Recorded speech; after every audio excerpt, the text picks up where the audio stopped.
چاہوں گی مولانا طارق جمیل کو۔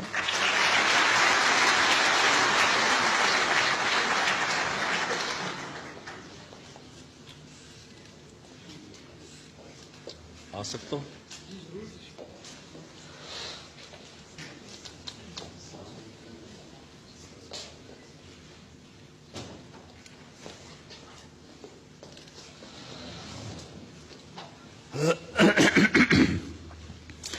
السلام علیکم ورحمۃ اللہ وبرکاتہ۔ الحمد للہ الذی رفع السماء بقدرته ودحى الأرض بمشيته وخلق الخلائق بإرادته واستوى على العرش كما يليق بجلاله وأشهد أن لا إله إلا الله وحده لا شريك له وأشهد أن سيدنا ومولانا محمدا عبده ورسوله أما بعد۔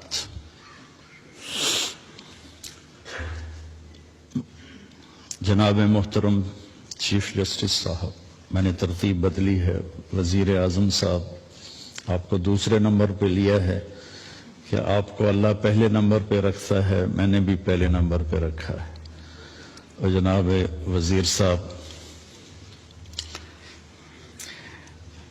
انسان کی تخلیق دنیا کا سب سے عظیم پروجیکٹ ہے، سب سے عظیم۔ جب اللہ اس کائنات کا پروجیکٹ پیش کرتا ہے تو یوں کہتا ہے، ان ربکم اللہ الذی خلق السماوات والارض فی 6 ایام ثم استوى علی العرش یغشی اللیل النہار یطلبہ حثیثا والشمس والقمر والنجوم مسخرات بامرہ۔ یہ چند الفاظ میں اللہ نے پورے کائناتی پروجیکٹ کو جو ہمارے سامنے رکھ دیا ہے، پورا نقشہ بنا کے کہ زمین سے لے کر آسمان تک جو کچھ ہے تیرے اللہ نے کیسے بنایا، یہ اس آیات کا خلاصہ ہے۔ پھر آخر میں اپنی حکومت جیتا، الا لہ الخلق والامر، خالق بھی اللہ ہے اور مالک بھی اللہ ہے۔ پھر آگے اپنا تعارف کراتا، فتبارک اللہ رب العالمین، کہ برکت والا ہے کائنات کا مالک اور رب۔ اور جب اللہ صرف ایک انسانی پروجیکٹ کو بیان کرتا ہے تو اپنا تعارف اور طرح سے کراتا ہے، وہ پیش کرتا ہوں۔ صرف ایک انسان کی پیدائش، یہاں آسمان سے زمین، سورج، چاند، ستارے، سیارے کا میں رب العالمین ہوں۔ لیکن جب آپ صرف انسان کہے گا، وَلَقَدْ خَلَقْنَا الْإِنسَانَ مِنْ سُلَالَةٍ مِنْ طِينٍ، مٹی سے نکالا، ثم جعلناہ نطفۃ فی قرار مکین، پھر ماں کے پیٹ میں ٹھہرایا پانی بنا کے، ثم خلقنا النطفۃ علقہ، پھر اسے ایک جونک بنایا، فخلقنا العلقۃ مضغہ، پھر اسے ایک لوتھڑا بنایا، فخلقنا المضغۃ عظاما، پھر اس میں ہڈیوں کو پرویا، فکسونا العظام لحما، پھر اس پر گوشت کو چڑھایا، ثم انشأناہ خلقا آخر، پھر یہ شکل عطا فرمائی۔ کہاں؟ فی ظلمات ثلاث، 3 اندھیروں میں، یصورکم فی بطون امہاتکم خلقا من بعد خلق فی ظلمات ثلاث، 3 اندھیروں میں تمہارا رب تمہیں بناتا ہے۔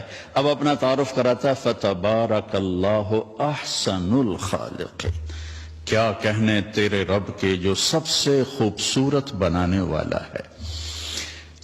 یہ تو قرآن ہو گیا، اب تھوڑا سا حدیث سے بتانا چاہوں گا کہ انسان کتنا عظیم پروجیکٹ ہے اور اس کے ساتھ کتنی عجیب اس بیچارے کو صورتحال سے گزرنا پڑ رہا ہے۔ یا ابن آدم جعلت لک قرارا فی بطن امک، میرے بندے ماں کے پیٹ میں ٹھکانہ میں نے دیا۔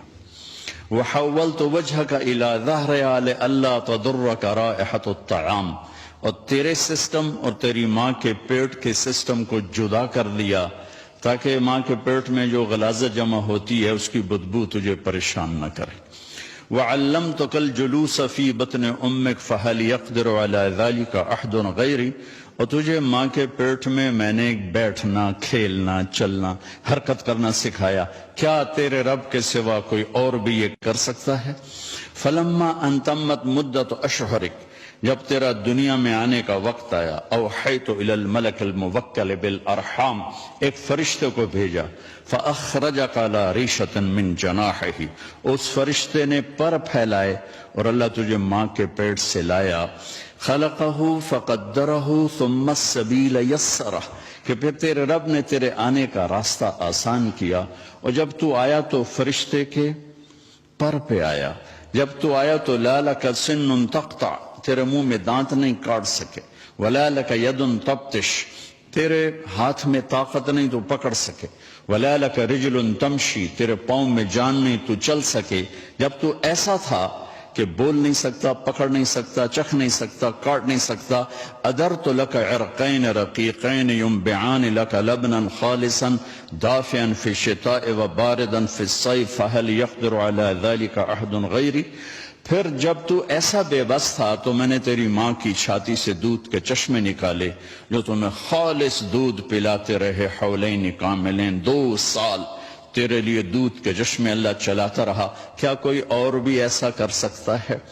فلما ترعرعت، اب آگے ایک چھوٹا سا گلہ سن لیں اللہ تعالیٰ کا، فلما ترعرعت، جب تو ایسے ایسے چلنے لگا، واشتد عضدک، اور تیرے بازو مضبوط ہو گئے، واشتد ازرک، تیری چھاتی بھی پھیل گئی، تو میرے سامنے جھکنے کی بجائے بارستنی بالمعاصی یا عبد سو، تو میرے ہی خلاف کھڑا ہو گیا اور مجھے ہی للکارنے لگا، ہکذا جزاء من احسن الیک، جو اچھا کرے اس کے ساتھ یہ کیا جاتا ہے، مع ذالک، اس سب کے باوجود، ان سألتنی اعطیتک وان استغفرتنی غفرت لک، تو جب ہاتھ اٹھائے گا میں تیری پوری کروں گا، تو جب مانگے گا میں تمہیں دوں گا، اور جب معافی مانگنے آئے گا سارے ہی معاف کروں گا، اور تو ساری دھرتی آسمان زمین کو بھر دے گناہوں سے، لو بلغت ذنوبک عنان السماء، اتنے گناہ کر کے آسمان کی چھت کو لگا دے، پھر صرف ایک دفعہ آدھی زبان سے کہنا یا اللہ معاف کر،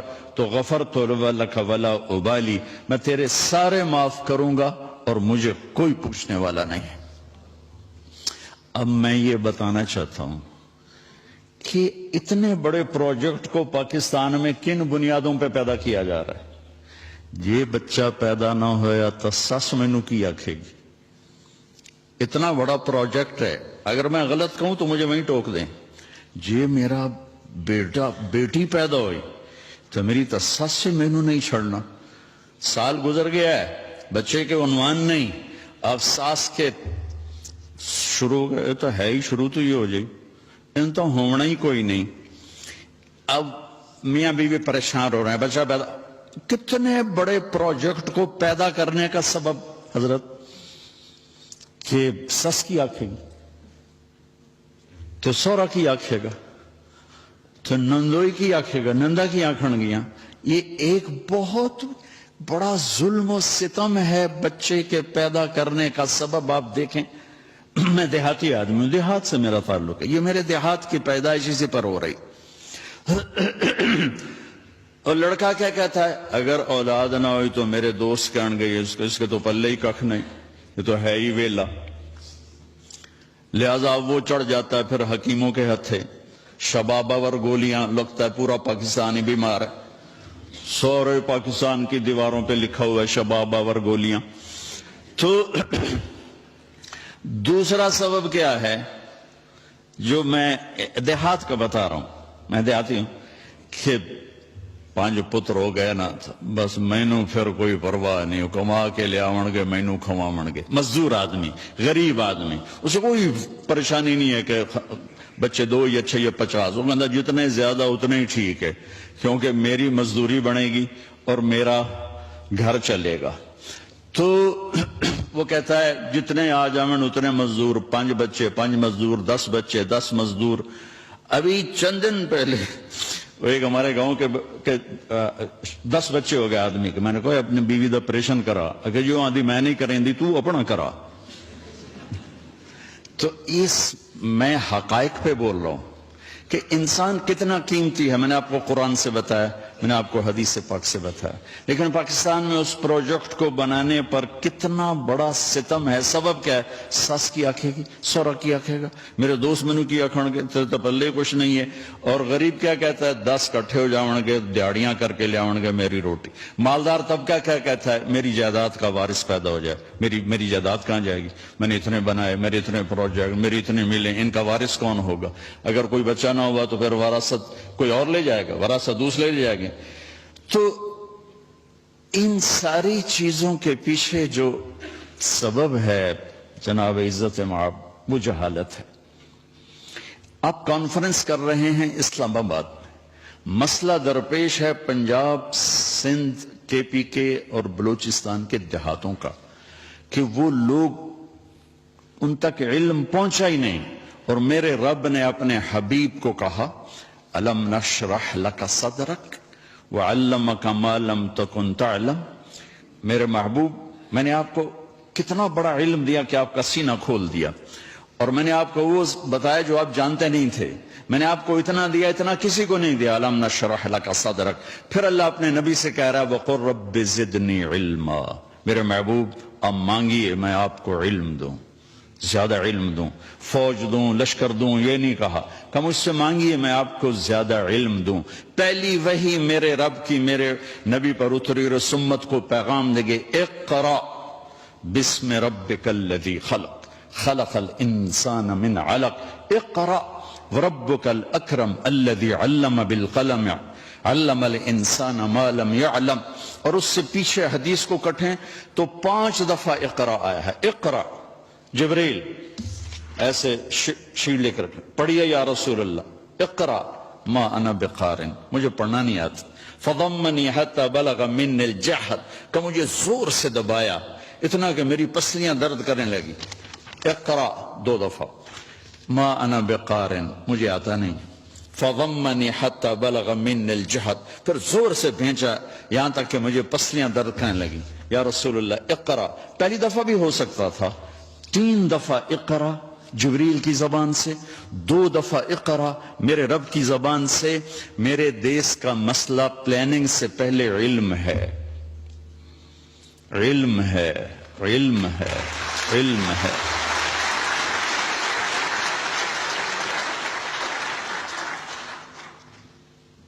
میں ابراہیم علیہ السلام کی ایک دعا، ساری حکومت بیٹھی ہوئی ہے، یہ سارے معزز قاضی صاحبان بیٹھے ہوئے ہیں.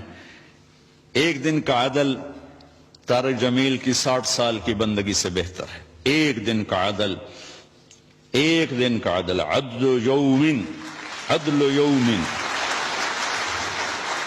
عدل و سنہ نہیں، سال کا نہیں، 6 ماہ کا نہیں، ایک دن کا عدل. میرے جیسا آدمی بیٹھا ہوا ہے، بخاری شریف پڑھا رہا ہے، مسجد میں نماز پڑھا رہا ہے، بچوں کو درس دے رہا ہے، اور ایک چیف جسٹس ہے. خسا صاحب اور میں گورنمنٹ کالج میں اکٹھے تھے، ان کو یاد نہیں ہوگا، مجھے یاد ہے. ذرا انہیں یاد ہو کہ نہ یاد ہو. تو عزیز اللہ نیازی صاحب شاید آپ کی یادداشت میں ہوں. تو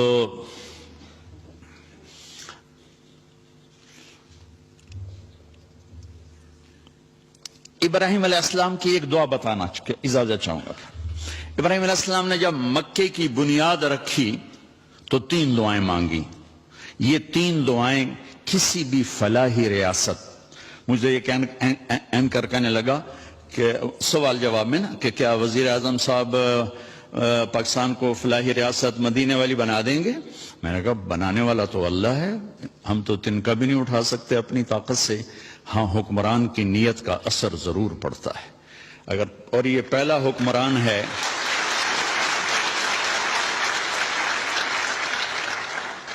حکمران ہے جس نے مدینے کی فلاحی ریاست کا تصور پیش کیا، تو میں ان کو سلام پیش کرتا ہوں. تو اب کرے گا تو اللہ. چونکہ مولانا روم نے ایک حکایت لکھی ہے کہ بادشاہ شکار کو نکلا، راستہ بھٹکا تو باغ میں پہنچا، پیاس لگی تھی تو مالی سے کہا انار کا باغ تھا، بھائی جوس پلا دے. اس نے ایسے نچوڑا ایک انار تو پورا گلاس بھر گیا. تو بادشاہ کے دل میں آیا کہ اس پر تو ٹیکس لگنا چاہیے، یہ ٹیکس فری کیوں ہے؟ تو اس نے کہا ایک اور پلا. اس نے دوسرا نچوڑا تو گلاس آدھا ہوا. تو بادشاہ نے کہا پہلے بھر گیا اب آدھا. کہنے لگا جی لگتا ہے بادشاہ دی نیت خراب ہو گئی ہے. تو بادشاہ نے دل میں کہا یا اللہ میری توبہ، میں نہیں ٹیکس لگا تھا. کہا بھائی ایک اور پلا. اس نے پلایا تو پھر پورا بھر گیا. تو اس نے کہا اب کیوں پورا بھر گیا؟ کہا جی لگتا ہے نیت ٹھیک ہو گئی ہوگی. تو بادشاہوں کی یعنی اہل حکومت کی نیت کا اثر ہوتا. یہ پہلا شخص ہے جس نے کہا میں اسے فلاحی مدینہ کی فلاحی ریاست بناؤں گا. اللہ انشاءاللہ بنائے.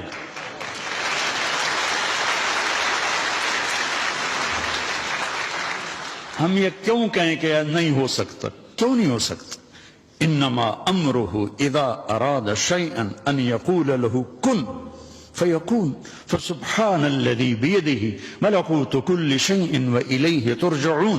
جب کرنا اللہ نے ہے تو طارق جمیل کیا اور عمران خان کیا؟ نیت ہماری دیکھے گا، ہمارا جذبہ دیکھے گا. تو میں ابراہیم علیہ السلام کی دعا میں 3 بنیادیں ہیں، ان 3 بنیادوں کو اٹھایا جائے گا تو یہ ذیلی مسئلے خود بخود حل ہوتے چلے جائیں گے. جب وہ بنیاد ڈالی تو کہا وَإِذْ قَالَ إِبْرَاهِيمُ رَبِّ اجْعَلْ هَذَا الْبَلَدَ آمِنًا. یا اللہ اس شہر کو امن والا بنا دے. فلاحی ریاست کا پہلا تصور جو ابراہیم علیہ السلام نے پیش کیا کہ یا اللہ اس ریاست کو امن والا بنا دے. اور امن والی ریاست اس وقت بنتی ہے جب نظام عدل مضبوط ہو اور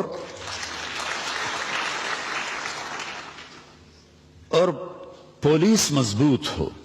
پولیس پر سیاسی لوگوں کا جب تک تسلط رہے گا نظام لوگوں کو انصاف نہیں مل سکتا.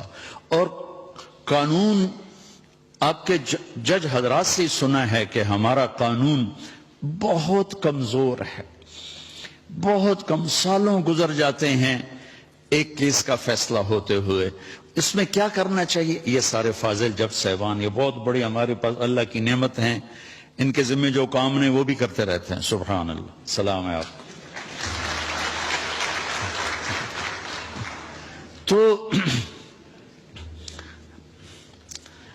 پہلی بات کہ یا اللہ اس بستی کو امن والی بستی بنا دے. دوسری بات وَارْزُقْهُم مِّنَ الثَّمَرَاتِ لَعَلَّهُمْ يَشْكُرُونَ. یا اللہ اس ملک والوں کو، اس دیس والوں کو پھل کھلا، روٹی نہیں آکھیا، پھل. پھل کا وہ کہتے ہیں جب معیشت مضبوط ہوتی ہے، اکانومی جب مضبوط ہوتی ہے. تو دوسری چیز فلاحی ریاست کی وہ معیشت ہے. اور معیشت اس وقت مضبوط ہوتی ہے جب انفرادی سطح پر تاجر سچ بولے، جھوٹ نہ بولے، سٹا نہ کھیلے، جوا نہ کھیلے، ذخیرہ اندوزی نہ کرے، دو نمبری نہ کرے، وعدہ خلافی نہ کرے. ایک نبی کی حدیث سنا دیتا ہوں اس کے ساتھ. میرے نبی نے فرمایا 4 باتیں مجھ سے لے لو اور آنکھیں بند کر کے سو جاؤ. صرف 4 کہ 4 باتیں مجھ سے لے لو، دنیا بھی تمہاری ہے، آخرت بھی تمہاری ہے.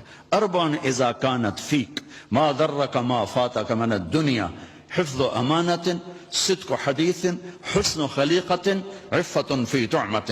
میرے نبی نے فرمایا 4 باتیں سیکھ لو، چاہے اس ایوان میں ہو اور چاہے وہ تھر پارکر میں ہو اور چاہے چولستان میں ہو اور چاہے مدینہ میں ہو چاہے نیو یارک میں ہو. 4 باتیں مجھ سے لے لو. حفظ و امانت، کبھی کسی کو دھوکہ نہ دینا، سبحان اللہ، دیانت داری. صدق و حدیث، ہمیشہ سچ بولنا، جھوٹ نہ بولنا. حسن و خلیقت، اخلاق اچھے رکھنا، بد اخلاق نہ ہونا.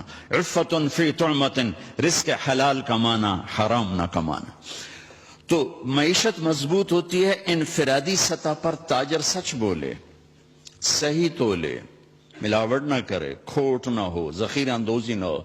اور حکومتی سطح پر ہے کہ سود کو نکالا جائے اور ہر وہ شق جس سے مال چند ہاتھوں میں آ جاتا ہے اس کی حوصلہ شکنی کی جائے تو معیشت مضبوط ہوتی.